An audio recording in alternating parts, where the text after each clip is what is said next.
So Hare Krishna, welcome back to our Sravan Utsav, where we have various senior devotees who are coming and enlightening us for last few days on various chapters from Krishna Book. So today we are very fortunate to have His Grace Hari Parshad Prabhuji for this Sravan Utsav. A brief introduction of Prabhuji. Prabhuji was born in a Gauda Saraswat Brahmana family in Mumbai. His father and grandfather both were devotees. They are both devotees and Shri Shri Rukmini Vitthal of Pandharpur. And as we all know, such a birth in a devotee family is very, very rare.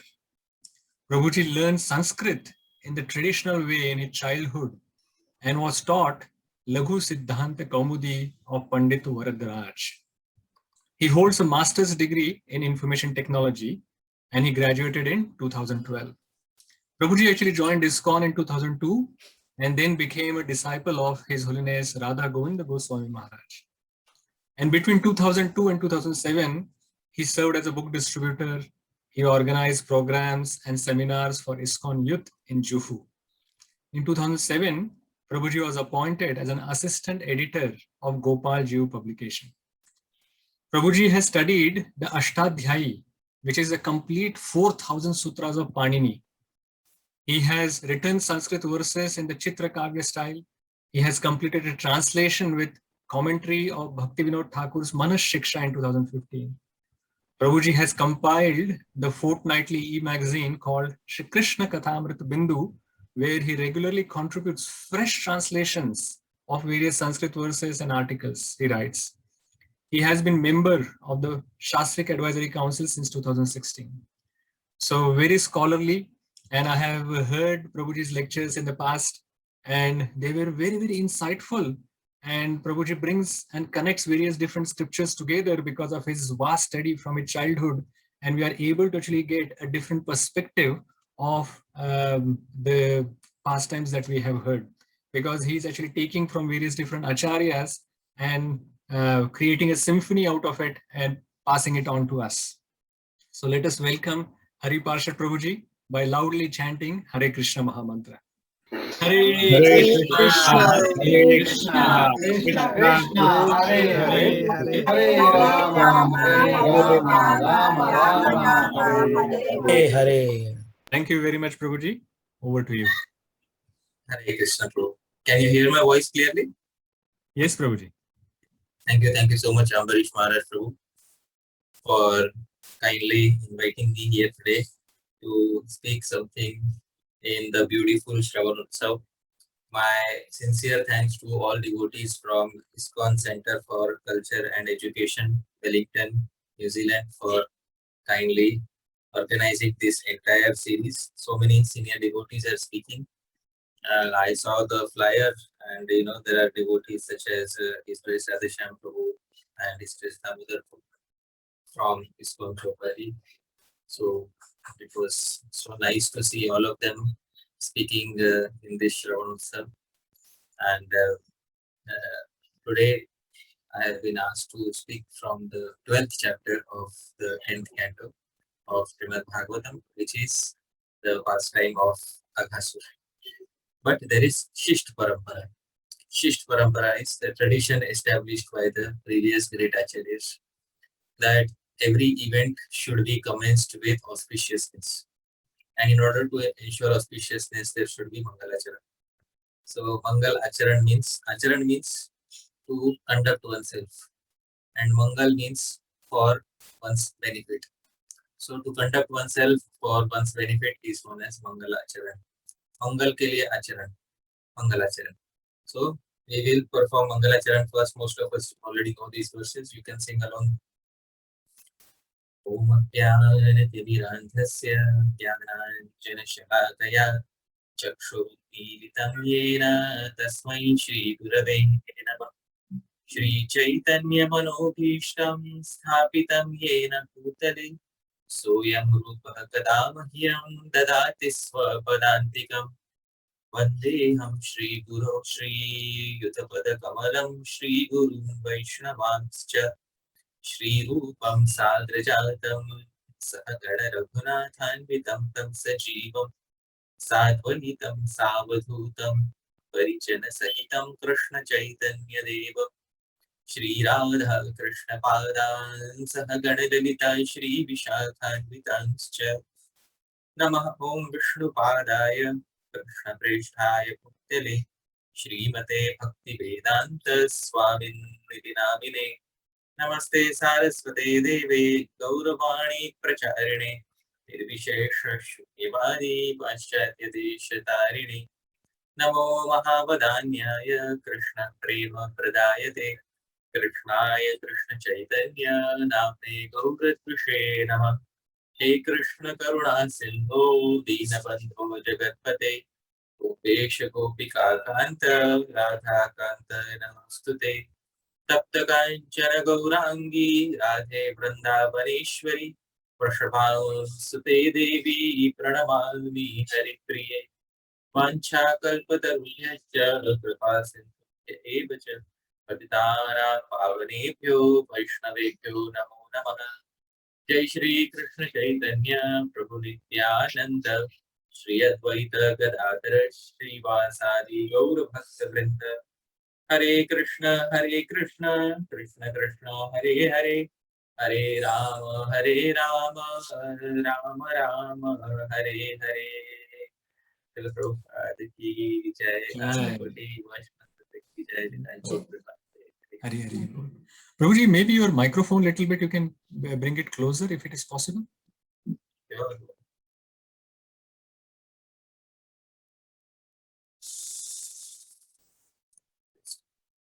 Hare Krishna. Yeah, this is much better, but is it okay for you to, is it going to be comfortable for you like that? Just a moment. Is this better? Yes, Prabhuji. This is the one? Yes. Yes, Prabhuji. I hope you can hear me now. Yes. Yeah, this is much better now. Thank you, Prabhuji. Thank you, Prabhuji. So thank you so much once again, dear devotees, for kindly inviting me here to speak something. Between the speaker and the audience is certainly more important, because if on a particular day the speaker doesn't turn up, then Ambarish Maharaj Prabhu will ask somebody else to speak. But if on a particular day the audience doesn't turn up, then there can be no program. So all of you here are situated as the audience. I'm very thankful to all of you for kindly being here. You are rendering seva as the audience. I will try to render seva as the speaker. So the 12th chapter of Srimad Bhagavatam is a very special chapter, because it begins on an unprecedented note and it ends on an unprecedented note. It begins with something which had never happened before, and it ends with something which had never happened before. So what had never happened before? So something which had never happened before is that for the first time in the history of Sri Dham Vrindavan, Krishna woke up before all the cowherd boys. Usually Krishna does not like this. You see, Krishna is very like-minded to me. He doesn't like to wake up early in the morning. So he has great resistance to waking up in the morning. So Krishna usually, what happens usually is, it's described in the Krishna Bhavatamrita, that all the cowherd boys, they gather outside Nanda Maharaja's Bhavan, and they're all waiting to see Mother Yashoda dress up Krishna, wake him up, and then Krishna will throw some tantrums on waking up. And Mother Yashoda will sometimes play a trick on him. Sometimes she will play a trick that, wake up Krishna, today is your birthday. So Krishna will immediately wake up thinking that it's his birthday today. But then after a few moments, he realizes that he has been tricked. It's not his birthday, and this was just a trick to wake him up. So many times such things happen, and all the cowherd boys, they gather around Nanda Bhavan to watch all the fun, how Krishna is being dressed by Mother Yashoda and all the gopis. So all of that takes place on usual days. But as I said, today is an unusual day. So on one particular fine day, Bhagavan Sri Krishna himself woke up and got ready before everybody else. And once he got ready before everybody else, he thought, just like a devotee who usually doesn't get up early, but one particular day he gets up early. He thinks, now I will wake everybody else up to show that I have woken up before him. So on that particular day, Krishna thought, now that I have woken up early, why should others stay asleep? I will wake up all the cowherd boys. So Krishna took his conch shell and Krishna loudly started blowing on the conch shell. So that conch shell makes a noise. That noise is Om. See, Om is the noise made by the conch. So Krishna is Parabrahma. He is the supreme absolute truth in the form of a human being, and Omkar is Shabda Brahma, the supreme absolute truth in the form of sound. So Parabrahma made Shabda Brahma as his conscious sound so that all the living entities in the universe should wake up.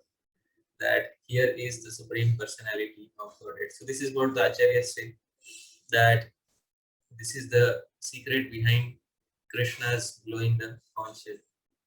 So all the cowherd boys quickly, they took their bath, they gathered around him, and all of them immediately decided, now we'll go to forest. See, in those days it was so nice. Nobody had to go to school. The first thing you have to do is, after taking your bath, you don't have to go to school. You just have to gather together, and the entire year is a vacation. You have to go to forest, and there's absolutely no career to make. The career is already set in stone, so you don't have to worry about the career. So this is previous Indian society, that you don't have to take any headache about any careers in life, because your career has already been set out for you. In 84 lakh species of life, only one species takes a headache about career, and that is the human being of Kali Yuga. Okay, I have to specific category, human being of Kali Yuga. No other human being in history has ever taken any headaches about careers, because the social system already had a set career, a safe career for them.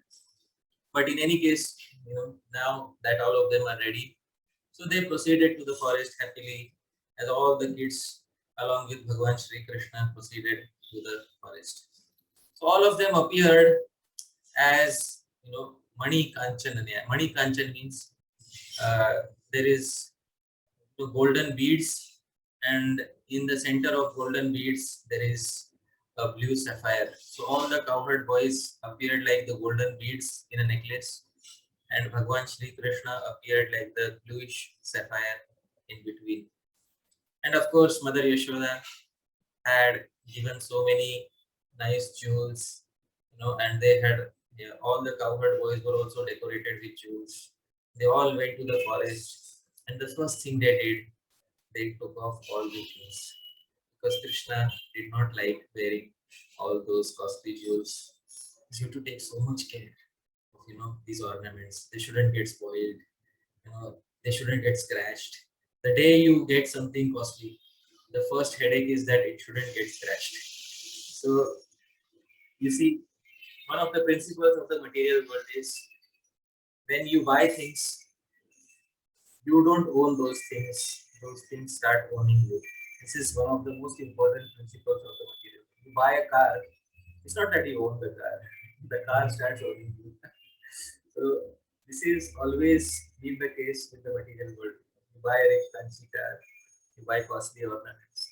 So instead of the ornament taking care of you, you have to take care of the ornament. Instead of the car taking care of you, you have to take care of the car. So it's not bad to buy a car or an ornament. But along with that comes some headache, which Krishna also wants to avoid. So Krishna did that by taking off the ornaments, and Krishna wanted to wear forest ornaments. So all the cowherd boys, they took gunjamalas, they took the flowers, they took the forest ornaments, they took all the minerals, and they painted. Sometimes the boys would paint minerals here, like they would paint their faces with minerals. So they would like all that paint, and they put all of that, and then all of them started playing.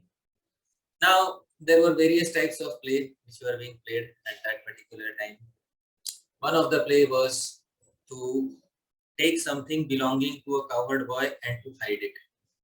And then others would give hints, and the cowherd boy has to try and find where is, somebody has taken away my stick.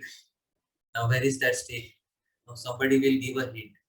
Oh, I saw Madhumangal place it behind the bush. So that cowherd boy, if he believes what is being said, then he will go and investigate what is behind the bush. But sometimes behind the bush, instead of the stick, there will be another cowherd boy who will be waiting to suddenly come out with a frightening noise, so that as soon as he goes and looks behind the bush, there will be another cowherd boy who will try to frighten him. So Krishna will also do like this. Somebody will take away Krishna's lunchbox, and then they are saying, Krishna, we don't know where your lunchbox is. I think Sudama saw it last. And then Sudama say, well, I don't know. I think this Arjun Sakha, he was hiding it somewhere. So in this way, they used to pass objects belonging to each other, and then in this way they would play. But there was no stealing amongst each other. See, because thieves have a common protocol. At least between each other, we should not steal. Okay, so we will steal from others, but between each other, we will be very honest. So this protocol of honest theft is there between the thieves of Vrindavan. So this protocol was being thoroughly maintained in Vrindavan when the cowherd boys used to play. So sometimes Krishna felt that I want to see the beauty of the forests. So sometimes Krishna would walk away alone in the forest. You see, Krishna is performing Naralila. Naralila means he has human emotions within him. So when he is exhibiting human emotions, one of the human emotions is to experience isolation. So Bhagavan also wanted to sometimes experience some isolation and see the forest. So Krishna would sometimes walk away in the distant forest and he would sit alone and look at the rivers, look at the distant mountains, and he would gaze at their beauty. So at that point of time, the cowherd boys noticed that Krishna has gone away. So then they would immediately rush towards him. So everybody would say, Aham Purvam, Aham Purvam. Me first, me first. Whosoever will catch Krishna will get a special prize. So everybody would say, Aham Purvam, Aham Purvam. So in the material world, dear devotees, this tendency is there. Aham Purvam, Aham Purvam. I should come first. I should come first. Recently, we had the Great Olympics, and everybody in the Olympics is saying, Aham Purvam, Aham Purvam. I should be the gold medal winner. I should be the gold medal winner. But in the spiritual world, everybody gets to win the gold medal because everybody reaches Krishna, and then all of them, they surround Krishna, and then they sit down for lunch, and Krishna then manifests what is known as Prakash Vigraha. Prakash Vigraha means he manifests his replicas. So one replica will be looking at one cowherd boy and accepting prasad from him. Another replica will be looking at another cowherd boy and accepting prasad from him. So as many cowherd boys are there, those many replicas Krishna will manifest. This replica is known as Prakash Vigraha. So one boy cannot see that there are other Prakash Vigrahas. So one boy can see only one Prakash Vigraha. So there is a difference between expansion and Prakash here, devotees. Please note. Expansion means there has to be an original, and everybody else has to expand from that. That is expansion. That is technically known as Amsha. This is not Amsha. Exact replicas are known as Prakash. So when Krishna manifests exact replicas, like he did in Dwarka when he was marrying 16,000 simultaneously, it was not that one of them was the original and everybody else was the expansion. Krishna, there were 16,000 original Bhagavan Sri Krishnas. So Krishna has the capability to manifest original Krishnas, and that original manifestation, that replica is known as Prakash. So Krishna manifested Prakash Vigrahas, and everybody started eating, and everybody felt that Krishna is interacting specifically with them. So in this way, they were all playing in the forest, and Krishna very easily used to give them the dust of his feet. Krishna easily used to give them his remnants, so many things. And sometimes all the cowherd boys, they would, jokingly, they would also eat the dust of Vrindavan. Krishna himself also, on one occasion, has eaten the dust of Vrindavan. At that point of time, many acharyas have tried to give realizations behind why Krishna was eating the dust of Vrindavan. There is one devotee poet who is very dear to my heart. His name is Sri Krishna. So he was born in Nasik, and he wrote his commentary named Bhakti Rasayanam. So when Krishna eats dirt at that point of time, Sri Harisuri says, what is the reason that Krishna ate dirt? So he explains that when all the demigods in the upper planets, all the devotees in the upper planets, they saw that Krishna and the cowherd boys, they are enjoying this dust of Vrindavan, which is touched by the lotus feet of the gopis. They also wanted to get access to the dust of Vrindavan. Then the devotees in the lower planetary systems, such as Bali Maharaj, saw that Krishna and all the cowherd boys are enjoying the dust of Vrindavan. They also wanted the dust of Vrindavan. All the 14 planetary systems wanted the dust of Vrindavan. But how will Krishna satisfy that? So Krishna ate the dust of Vrindavan because all the planetary systems are within his stomach. And in this way, all the devotees in all the 14 planetary systems got free home delivery of Krishna's food dust. So, dear devotees, before Amazon Prime, there was Krishna Prime, who was giving free home delivery of his own lotus feet dust. And this delivery was throughout the universe, not in a specific country. Very sweet realization, dear devotees. These particular commentators on the Bhagavatam, they spent their entire life doing only this. This was their career. They had no anxiety about careers because this was their career. So Krishna Bhakti was a full-time job for them, and that is what they did. We should also plan one day that Krishna Bhakti should become our full-time engagement. Anyways, so at this particular point of time, there was one Asura, one demon, who was very unhappy with his life. And he was unhappy with his life because his brother and sister, Bakasur and Putana, had been killed by Krishna previously. And this demon was Aghasura.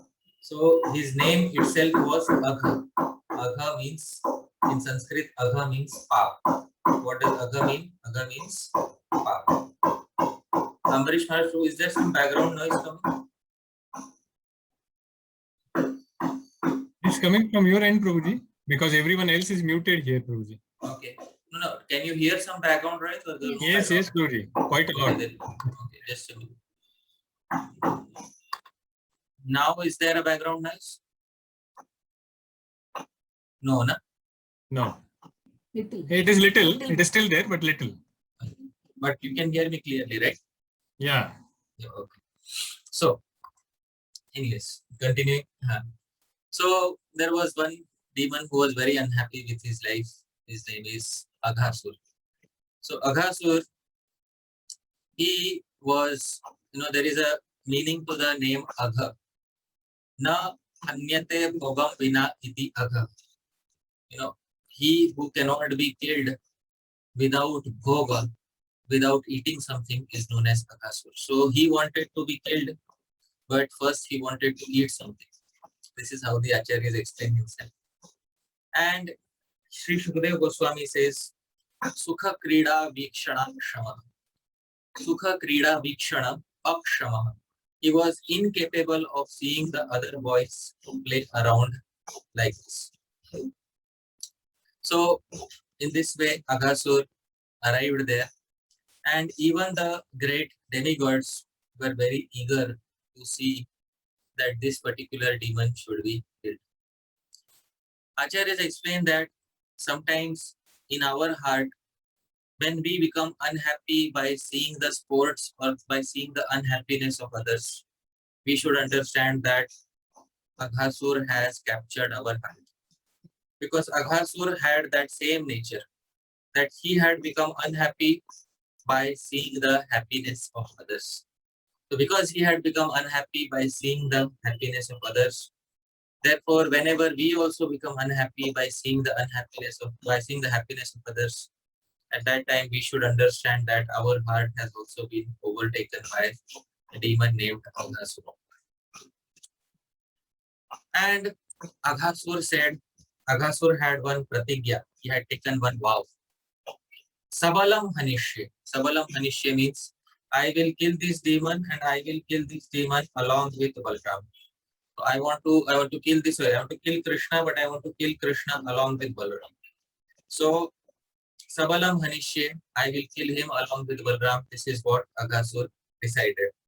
And at that point of time, Aghasur, what he did, he wanted to, he took on the form of a great cave like mountain and he opened his mouth like that and he stood there. But there was something very amazing that happened that day. Something very amazing that happened is that Krishna did not come along with Balaram. Krishna had come alone. Balaram had not arrived along with Krishna on that. So the Acharyas explain what is the reason.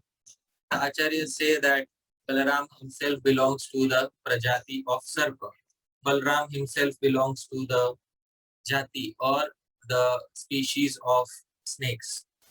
So therefore, Balaram himself does not want to, participate in a pastime in which snakes are being killed.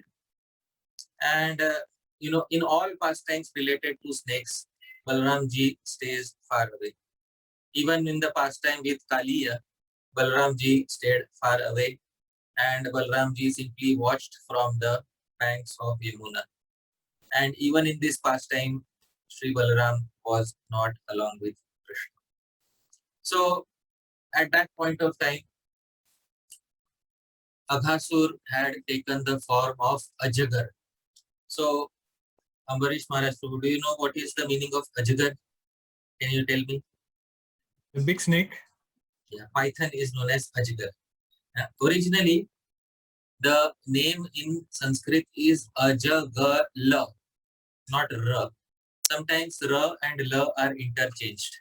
So the original name is Ajagala. Why is it known as Ajagala? Because Aja means, in Sanskrit, Aja means a goat and Gala means throat. So one who can eat an entire goat, without biting it, without chewing it, gulp down an entire goat is known as Ajagala. Aja gale yasya, बकरी है गले में जिसके, और a goat is in whose throat is known as Ajagala. And that love changed to Ra and it became Ajagara. So Sri Harisuri says that today is a very surprising day because his name he has realized. Today he is truly going to become Ajagala because Aja also means the unborn supreme personality of Godhead. One of Krishna's name is Aja. He who doesn't have any birth. So therefore, Aja, or the Supreme Lord, is going to be in his gala, in his throat. Therefore, today his name will be truly realized and he will be known as Aja Gala. And Aghasur is the only true Aja Gala because he is the only one who managed to swallow the Supreme Personality of Godhead for some time. So, when the Vrindavan boys, they saw this Ajagar, which is Aghasur, they were very amazed. His upper lip was touching the sky, his lower lip was on the earth, his jiva, his tongue was like a big road, big highway, and from his mouth there was a putrid smell coming out. So when all the cowherd boys saw this Ajagar, they said this is a big cave which looks like an Ajagar, like a python. So the cowherd boys thought that this is actually a cave but it has taken on the shape of a python. And then they said, well, they started playing with each other. Who is brave enough to enter the python? They are all thinking that it's a cave. So they are challenging each other. Who's brave enough to enter the python? Who's brave enough to enter the ajgar? So everybody said, yes, I'm brave enough. I'll show you, that I'm not afraid of any python. So all of them were very happy and, clapping. They entered the clapping and laughing. They entered into the mouth of ajgar. But Srila Jiva Goswami says while doing that, they were doing kirtan of Bhagavan Shri Krishna. And this is the nature of a devotee, that even if death personified is staring at us with its mouth wide open, still laughing, clapping, we will accept death if Bhagavan Krishna's naam, Bhagavan Krishna's name is there with us. And at that point of time, dear devotees, Bhagavan Shri Krishna started experiencing some unhappiness. See, unhappiness is also an emotion of the spiritual world. And Krishna thought that these cowherd boys, they do not understand. They are falsely comparing it to a mountain, but actually it is really an ajgar, really a python. And by the time he could stop him, the cowherd boys had already entered. But he did not close his mouth because he truly wanted to become Aja Gara. So unless Aja, the unborn supreme personality of Godhead, arrives, he will not close his mouth. So, but as soon as the cowherd boys entered his mouth, because of the putrid gas, because of the various poisonous gases inside uh, Aghasur's body, all of them fainted and all of them were lying there completely unconscious. And Bhagwan at that point of time decided, even if I have to enter into the mouth of the snake, I will enter. Even if I have to enter the hellish planets, I will enter. But wherever my devotees are, I will definitely come out and rescue them. Dear devotees, there is a term in Sanskrit named Kal Sarva. How many of us have heard that? Many of us might have heard the term Kal Sarva. And many of us are already in our Kal Sarva is actually uh, uh, an astrological position in the chart of some individuals. That is called as Kal Sarva. And many of us are already eaten up by Kal Sarva because we might have visited, astrologers, and the astrologer might have said that you have Kal Sarpa dosh in your chart, which means there is a snake in your chart which is eating up all your good fortune. But dear devotees, as soon as we accept the process of Krishna Bhakti, Bhagavan Shri Krishna personally will ensure that any inauspiciousness which is there in our life does not happen, or it is severely minimized, because Bhagavan Shri Krishna has entered into the mouth of Kal Sarva for all his devotees, and he is capable of removing all inauspiciousness for his devotees. So, as soon as the cowherd boys fell unconscious, all the demigods started, doing hahakar. Hahakar means they started crying out loudly. So some demigods, they thought that now even Sri Krishna will enter. We are afraid may Sri Krishna not, attain any inauspiciousness. And as soon as Krishna had entered, some demigods said that definitely today Aghasur will be finished. So as soon as Krishna entered Aghasur's mouth, Krishna walked till Aghasur's throat. And at that point of time, Krishna expanded himself in Aghasur's throat, and Krishna choked Aghasur completely. And at that point of time, Aghasur's life airs came out of his Brahmarandra. Brahmarandra means his top portion of his head, and it split open his top portion of head. And in this way, Aghasur was choked to death. Dear devotees, at this point of time, Sri Hari Suri gives two beautiful realizations, and I want to speak those two realizations to you. First thing is, Sri Hari Suri says that there are two meanings of Agha. One meaning is the demon. And Ambarish Maharaj Prabhu, do you remember what is the other meaning that I said Of of Agha? Agha is Papa.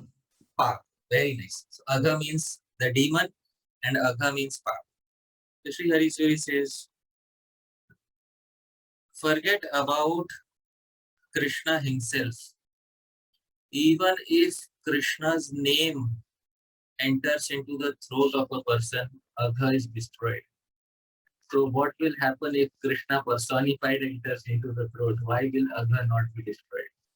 If Krishna's name enters the throat, dear devotees, Agha is destroyed. So what to speak of Krishna himself entering the throat? Why will Agha not be destroyed? Second realization Sri Hari Suri gives is Krishna. Why did Krishna kill him by expanding in his throat? So Sri Hari Suri says Krishna was thinking, what is truly killing someone? Is killing the body killing someone, or is killing someone's name and reputation killing someone? So Ambarish Maharaj, what do you think is true death? The death of the body or death of the name? Death of the name, Prabhuji. Death of the name. So Sri Hari Suri says, hear his name carefully. Prabhu, can you repeat his name? Aghasura. But what is his Asura is demon. What is his name? Agha. Agha. It has two syllables. What are the two syllables? A and Gha. Please hear carefully. A, Gha. Both in Sanskrit are sounds which come from the throat. A, Gha. So in order to finish A and Gha, he has to finish the throat. And therefore Bhagwan Sri Krishna finished Aghasura's throat so that these syllables themselves will be wiped out of existence and Aghasura will truly be killed. Dear devotees, in this way, Bhagwan Sri Krishna, for this reason, Krishna entered into Aghasura's throat and killed. So many reasons are there. Today, I have limited time, so I am not able to cover some details. But this is all these realizations should be discussed in great detail by all the devotees. Anyway, so uh, many times it happens when this particular pastime was unprecedented. Unprecedented. Sri Hari Suri says many times the committer of Agha, the committer of sins is delivered. But for the first time, Agha himself, sin itself, was delivered by Bhagwan Shri Krishna. In all previous incarnations, the committer of Agha was delivered. But in this incarnation, Krishna's to Bhagwan Swayam, he ended up delivering sin personified Aghasura. So this is the speciality of Bhagwan Shri Krishna's pastime. And after this, there was such a big festival in the entirety of creation that all the demigods started playing loudly on their, bugles, trumpets. They started showering flowers. And this entire celebration reached the topmost planet. The topmost planet was the Lord Brahma. Lord Brahma, he was having his own, particular assembly where there's always a celebration. There is, Sangeet, there is Nritya, there is music, there is dance. So suddenly Brahma heard that some other celebration is going. Sometimes it happens with us. We are sitting at home and we are listening to some kirtan, and suddenly, sometimes outside, especially in India, some marriage ceremony starts. And some marriage ceremony starts, the loud drums start playing. And then you look outside the window, hey, what's happening? Somebody's marriage is taking place. That's how you come to know in India how marriages are taking place, because there is a loud commotion which comes to your notice. Similarly, Brahmaji noticed a loud festival is going on. The demigods are suddenly celebrating. What's happening? Then he saw that they are all cheering for these boys of Vrindavan. So Sri Brahma At that point of time, got a little surprised. And Shri Shukadev Goswami said, what happened then with Shri Brahma was revealed after 1 year. This is how the unprecedented past is. It begins with an unprecedented note, it ends in an unprecedented. So what happened with Brahma? What happened? This Aghasura Leela, the cowherd was narrated it after 1 year. So Parishit Maharaj at that point of time becomes a little surprised because such a big thing happened. And the boy is narrated it after 1 year. How is that? The dear devotees, this is Rahasya. This is a secret which is not today within my adhikar to speak about. It is within the adhikar of some other devotee, some other guest, esteemed guest who will speak about it. But today here I will conclude. I hope all of you were transported, at least in some way to Sri Vrindavan Dham, and all of us went inside Aghasur, and all of us went chanting the name of Krishna. But wherever there is Krishna Naam, Aghasur cannot stay there. And wherever Krishna personally is present, definitely Agha cannot stay at that particular place. But Sri Balaram was not there because it is not easy for him to see the death of his own species. But still, very beautiful pastime, and I would like to conclude this pastime here by thanking all of you for kindly being present here today. Thank you, Ambarish Maharaj Prabhu, for kindly inviting me. Thank you, all the devotees in Wellington, for kindly being present here today. Yadatra skaritam kinchit vidvamsah purayantu tat. Yadatra saushthavam kinchit tat gurureva mena. Yadatra skaritam kinchit. See, everybody while walking, everybody sleeps. Everybody sleeps. It's the nature of human being. Even big acharyas who have walked, even Krishna while walking used to sleep. So it's the nature of a human being to make some mistakes. Yadatra skaritam kinchit. So if I have made any mistakes, vidvamsah purayantu tat. You are all Vidwans, learned devotees. Purayantu tat. You please complete it. You please correct it.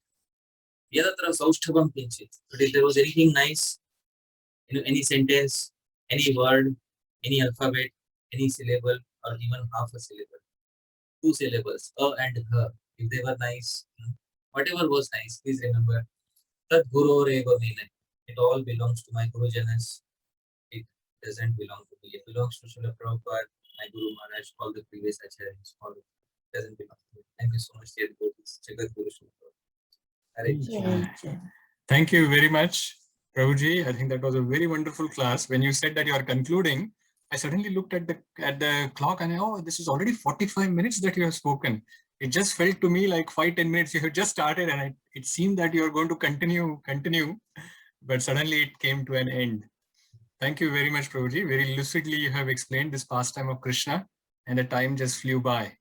So let us see if there are any questions from the devotees, then we will take them. Kirtivanta Prabhuji has the first question. Go ahead, Prabhuji. Hare Krishna Prabhuji, Dhanwad Pranams. Prabhuji, thank you for another very informative class. Prabhuji, my question is with regards to Balaram and how he takes the form of a snake. We know that the snake species and like the scorpion species and things like that they're actually quite envious natured species. So why is it that Balaram takes the nature of the form of those of the snake? It's not that Sri Balaram has taken on the form of snake. Since time immemorial, he is Anantashesh. So since time immemorial, he has that form. It is the other snakes who have taken on that form. And when did they become envious? So they became envious only after the churning of the ocean from where poison was produced. And then the poison was drunk by Mahadev. And after he drank that, a few, some of that poison, a few drops spilled here and there. And from that, the envious species which are present in this world were born.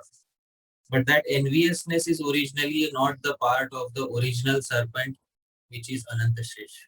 Anantashesh originally is a great devotee, who has so many hoods for glorifying Bhagavan. and he has so many hoods for acting as an umbrella, and he's the resting place of Bhagavan. So originally, the pure original form of Anantashesh has no enviousness in him, neither towards Bhagavan nor towards any living entity. But in the material world, when you have forms which resemble the original form, those forms may not live up to the reputation of the original form. So in the material world, we have snakes and serpents who do not live up to the reputation of Anantashesh. Just like, I am, technically speaking, I am a representative of Srila Prabhupada. But like I wear the same tilak as Prabhupada. I wear the same kantimala as Prabhupada. But am I like Prabhupada?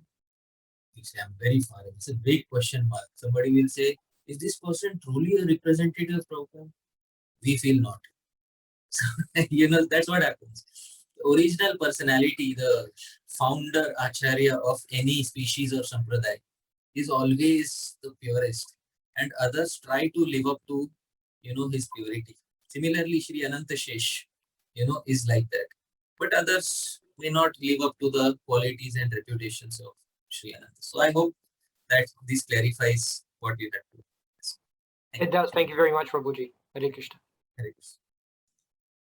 Thank you very much, Prabhuji. There is one question from Kumari Mataji. I would like to know. Hare Krishna Prabhuji. Hare Krishna Prabhuji. I'd like to know what Aghasura's past life was. His past life of Aghasura? Yeah. Yeah, that is not described in this particular, in Srimad Bhagavatam, it is not described. There are some, folk tales which speak about the past life of Aghasura, but nothing given in the Puranas about the past life. So it's very certain that he was an Asura in his past life, a demon who was envious, but no specific name has been attached to him, in at least in Srimad Bhagavatam or in the main Puranas. So that is what I say. Hare Krishna. Thank you. Prabhuji. Thank Bharadwaj Rishi Prabhu, do you have some question? Yes, Prabhuji. Hare Krishna, Prabhuji. Danvat Pranam. Thank you for the insightful lecture. Thank you. Prabhuji, my question is actually not related to the topic today, but slightly before, you explained about Mangalacharan, why we do Mangalacharan. A curious question on the sequence of pranam mantras that we do. So we have done a Chaitanya Manobhistam and then went on to Namo Vishnupada. Is there any reason why we jumped that and then went into Krishnas and Right. See, first we say Om Jnanatirandhasya Jnananjana Shalakaya Chakshurunmilitam. Then this is common pranam for all the gurus, which is like my Diksha Guru, Shiksha Guru, and all the gurus who come in Parampara. So first and foremost, obeisances to Guru. Then specifically to Sri Rupa Goswami, Sri Chaitanya Manobhishtam Sthapitam, Swayam Rupa Kada. Then Vandeham Shri Guru. Then all the Guru, Shri Yuta Padakala, Shri Guru Vaishnava, Shri Rupam Sagar Jatam, all the Parampara. And then after giving pranams to the entire Parampara, then I said Nama Vishnu Padaya Krishna Krishna. So after giving general pranams, then we give specific pranams. The sequence of pranams that I have, given, this I have taken it from my Shiksha Guru, Shri Srimad Govind Maharaj. This is how he used to do. My Diksha Guru, my Guru Maharaj, he does slightly different. If you hear any of the Hindi class of my Guru Maharaj, first thing you hear is Namo Vishnu Padaya Krishna Krishnaya Bhutale. And then he says Sri Chaitanya Manobhishtam Sthapitam. This is how my Diksha Guru, Sri Srimad Radha Govindas Goswami Maharaj, this is how he begins his class. Now, I can also begin like that, but for me, better would be to first give pranam to Guru Janas, my Guru. Because I'm not initiated by Prabhupada. He is initiated by Prabhupada. I'm not. So I say Jnanati Mirandasya Jnananjana Shalakaya Chakshurunmilitam Tasmai Shri Guru. So I give a general pranam to my Guru Jana. So I could have followed him as it is in this regard, but sometimes following as it is means to adapt according to your situation. That is the actual meaning of following as it is. So this is the reason why I have decided on this sequence. So a devotee is free to decide on the sequence as long as all the acharyas are respected and glorified. The acharyas don't say aham purvam, me first, but all of them should be there, and all of them should be glorified in our Mangalacharan. Before Krishna, only thing is before glorifying Krishna, we should glorify the acharyas. That's it, nothing. This is the requirement. So that is what I Prabhuji, I have one more. Thank you, Prabhuji. Yes. Hare Krishna, Prabhuji. Nice lecture, Prabhuji. In the lecture, you said some demigods has think that Krishna also will die. Why they think? What is that represents, Prabhuji? They know that Krishna is the supreme God, but some will think that he also will entering into Aghasura and he will die. But some will tell that Aghasura. There is a very simple reason. The reason is they are extremely terrified because of their previous experiences with these demons. Extremely terrified. So they have some doubt whether Krishna will be able to do it or not. Sometimes it happens with us also. See, it has happened with us. Today, for the past 1.5 years, such a terrible disease has taken over the entire world.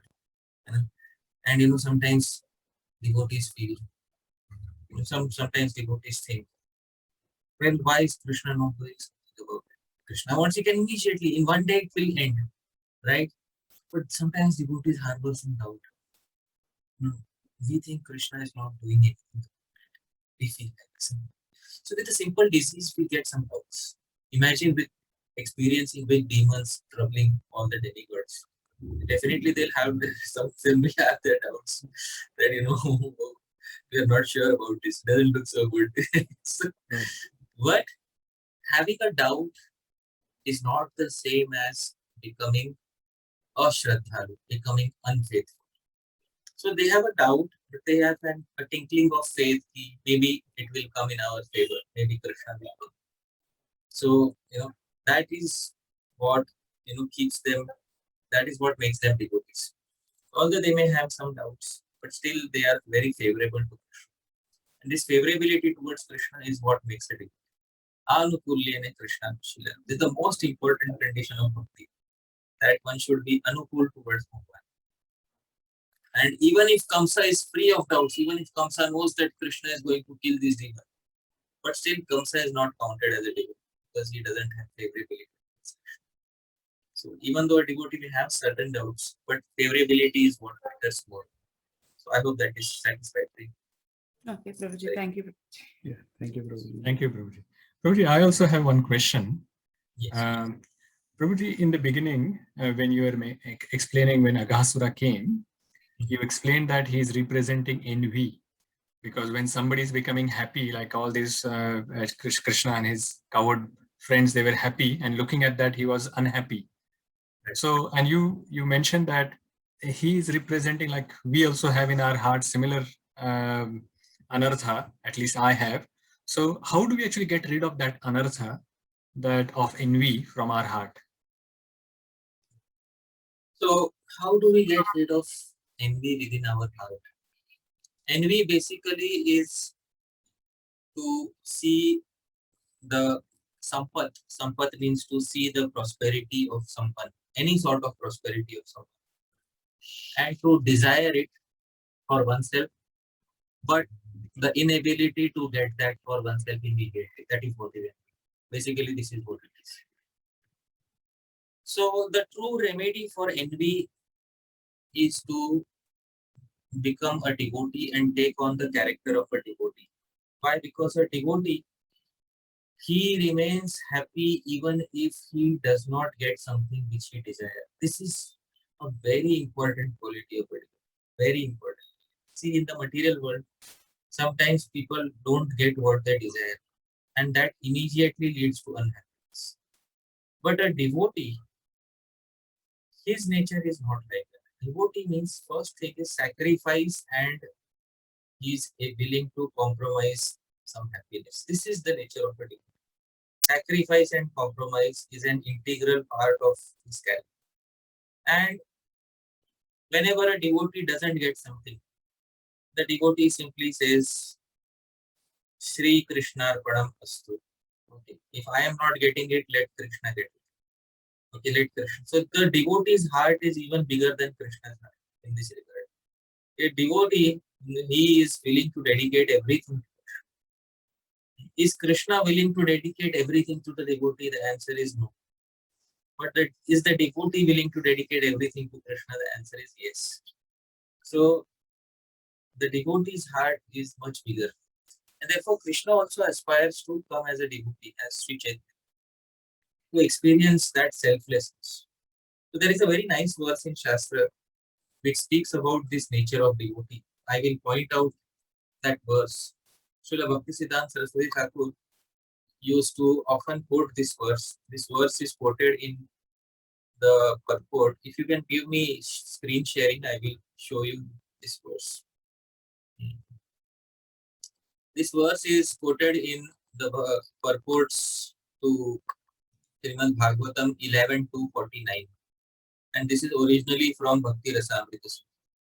Alabdhe va vinashte va bhakshachadana sadhane aviklava matir bhutva harim eva dhiya smaret. Alabdhe va, labh means to get something, but alabdhe va, on not getting something. Vinashte va, getting and it gets destroyed. Sometimes you get something, but it gets destroyed. So alabdheva, sometimes you don't get it at all in the first place. Vinashteva, sometimes you get it and it gets destroyed. And what all things? Bhakshya, eatables. Achhadana, things to cover yourself. Sadhane, other luxuries in life. So eating, covering yourself, or any other luxury, any other luxuries. But when that happens, aviklava matihi, the devotee remains aviklava, undivided in his or undisturbed in his consciousness. Bhutva, being like this, Harim eva dhiya smaret. In his mind, one should, remember simply Bhagavan Sri Krishna. So this is the nature of a devotee. That a devotee does not experience much disturbance as compared to the karmis. And for that reason, a devotee does not have any enviousness within his nature. And later, the devotee voluntarily gives up all riches. All riches the devotee gives up. There is a very famous kavya, Raghuvamsha Mahakavya, in which the Raghu dynasty is described. They're all very great devotees, the dynasty of Bhagavan Ram. And one of the kings had such a nature that after they retired from their from the position of a king, they would go and beg at the door of their enemies. See, this is the nature of the kings of the Raghu dynasty. When they would retire from their position of a king, because they are now vanaprasthas, they have to live by begging. So they would go to the enemy king's door and they would beg. They would say, "Oh king, previously I was Raghu, but now I have come to beg from you." So this is the nature of a devotee. The devotee is very large-hearted, and a devotee has no attachments. A devotee gives up. And a devotee understands that true happiness is actually in giving. That is true happiness. The best happiness is the happiness of giving up. That is the best happiness in life. Because as I said, the things we own actually end up owning us. This mature realization is there in the heart of a devotee. Tomorrow, suppose if I get what I wanted, but then those things start owning you, and then you have to live up to that reputation. The devotee understands that it's all painful. And mature realization comes. Then the devotee becomes free of it. So that is one good way of becoming free of it, is to develop complete devotional characteristics under the guidance. Thank you. Thank you, Prabhuji. There was one more question which was, the hand was raised. Sudharma Prabhu, Sudharma Mataji, do you still have a question? Or was that answered while Prabhuji was answering my question? Hare Krishna Prabhuji, Dandavat Pranam. Thanks for the nice lecture. Sorry, Prabhuji, my question is not very philosophical. It's just I was wondering, at the beginning you started the story saying like Krishna woke up very early. Was it any specific reason, like On this is this because for the Leela he was preparing himself, or? Yeah. So, see, Shukdev Goswami describes some peculiar characteristics of Krishna. And Padyavali and many other places is described that Krishna doesn't like to wake up so early. Krishna likes to stay in bed. So this is what Krishna's nature is. In the spiritual world, things are very natural. The spiritual world, there is no, Krishna doesn't have to perform sadhan bhakti. It's not that Krishna wakes up at Mangalarti and Krishna chants his rounds. that doesn't happen in the spiritual. So people see, everybody is a householder there, and people wake up naturally. As the sun rises, they wake up. They are cowherds. They are not like philosophers and Vedantis that they will wake up at 4:30 in the morning for their spiritual activities. They have already perfected their existence. So the rules of Shastra don't apply on these Ragatmika. They are called Ragatmika. But we who are still practicing our Krishna, we who are sadhakas, for us, the rules and regulations of Shastra are still very much applicable. Very much applicable. We should follow all the rules and regulations of Shastra. But one day, when we go to the spiritual world, it's not that every cowherd boy follows Ekadashi. Please try to understand this thing. You don't understand what is there in the spiritual world. And not every cowherd boy and not every gopi follows Ekadashi. And they are ordinary cowherd people. That's all. They have Krishna with them. And that's how Yogamaya manages everything. So they are not bound by the rules and regulations of Shastra. Sometimes they can wake up late and they know this. They don't have a sadhana chart. They don't have to report everything to a counselor. Why did you wake up late? That's all sadhana. Rag bhakti is something completely different. So when we get adhikar or eligibility for rag bhakti, then we will understand that sadhana bhakti was good practice, but ultimately everything is spontaneous. It has to be natural for him. It has to be natural for him. Sadhak means it's practice, training. That is not the ultimate natural condition of the jiva. The ultimate natural condition of the jiva is happiness along with Bhagavan. So that's what Krishna exhibits in his pastimes. But we don't have to imitate that immediately. Right now we are sadhakas. We have to train ourselves very hard so that our mind becomes fixed. So that I hope that answers your question. Thank you, Prabhuji. Thank you very much, Prabhuji. Are there any other further questions for Prabhuji?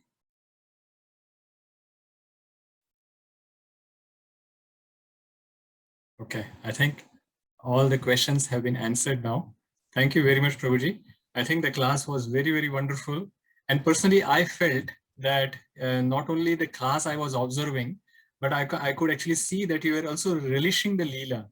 And it was actually showing the Susukham part of the Bhakti, that not only you are explaining and we were actually getting Ananda out of it, but we could see that you were also relishing and very happily explaining all the Leela. So thank you very much by personally showing us by your own example. Thank you very much. To show the appreciation for Prabhuji, let's loudly chant one more time Hare Krishna Mahamantra. Hare Krishna, Krishna Krishna, Hare Rama, Hare Rama. Thank you very much, Prabhuji. Hare Krishna. Thank you, Prabhuji. Hare Krishna. Hare Krishna. Hare Krishna. Hari Parshad Prabhu ki Jai. Prabhupada ki jai. Ananta Koti Vaishnava.